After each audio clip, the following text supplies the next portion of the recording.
Bungie lied to us about what solo ops would be, and the community is reeling from it. Because right now in Destiny 2, everyone is antisocial. Everyone is existing in the solo ops playlist, farming Caldera, farming K1 logistics. It's a dark time for Destiny players. It's a dark time for the social element to this MMO game.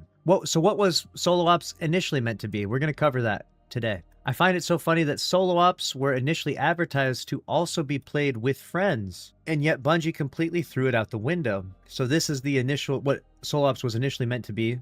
This is the article right here. In regards to solo ops, can you play them solo, or can they be played in a fire team? Solo ops activities will accommodate up to 3-player fire teams, because we never want to tell you that you can't play with your friends.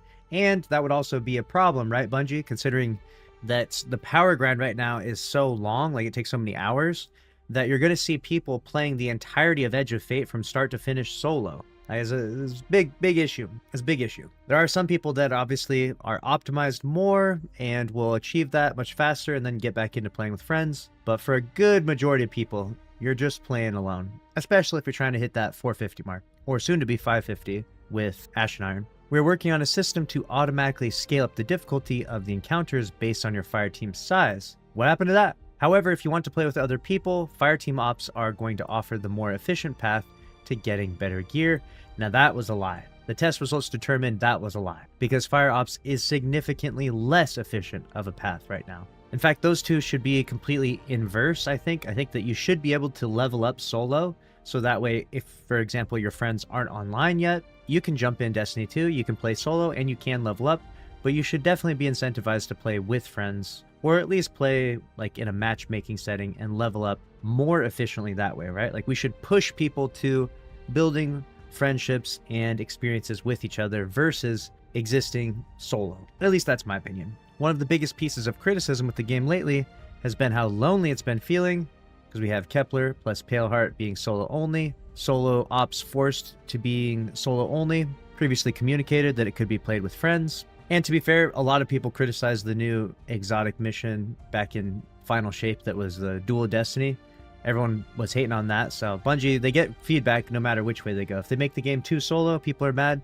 If they make you have to play with one other fire team member, people get mad. Fire team ops not feeling worth it, especially with the scoring system that penalizes your rewards, resulting in less player interaction. Even if solo ops were still the best way to power grind, at least people would have been able to play with others via LFG. That would be nice. / play with friends while efficiently making use of the time. It does kind of feel weird that you're doing solo ops with people though, like the name is odd, right? It's funny how solo ops started out as a good idea and then they dropped the social aspect because reasons and ended up alienating most of the community from each other. So an edit to this post that is viral and top trending in the r/Destiny game category right now. I'm a big advocate for solo and duo content. Even the devs knew at the time that creating solo restricted content would limit players' ability to play with friends. Fireteam Ops has matchmaking / no matchmaking.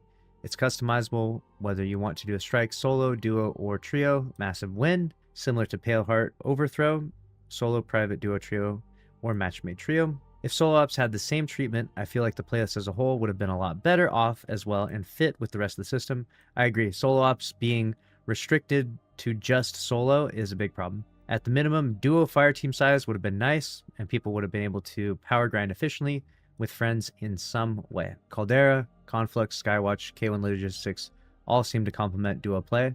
That's true. I don't see any problem mechanic-wise why you couldn't do that. I love being able to load into fire team ops solos and duo. That's been fun, but solo ops completely alienates the community for it to be the best way to power level, as well as the other systems. And that's been a major pain point since launch. I agree. What happened to our solo ops, Bungie? Why did you launch this system completely differently from what you advertised?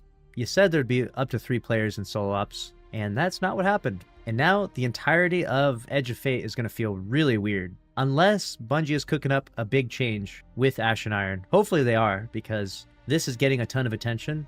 And obviously I'm making this video right now to signal boost this, hoping that this does grab Bungie's attention, because the game turning into a very antisocial solo game is an odd element in a game like Destiny 2. But let me know what you think about it down in the comments below. If you enjoyed this video, then click on the screen here to watch another one from this channel. And don't forget that we're doing a monthly emblem giveaway for anyone that is subscribed with notifications on, likes, and comments on the video. We'll be scrolling through all the comments, picking random winners. So best of luck to you out there, and we appreciate you watching.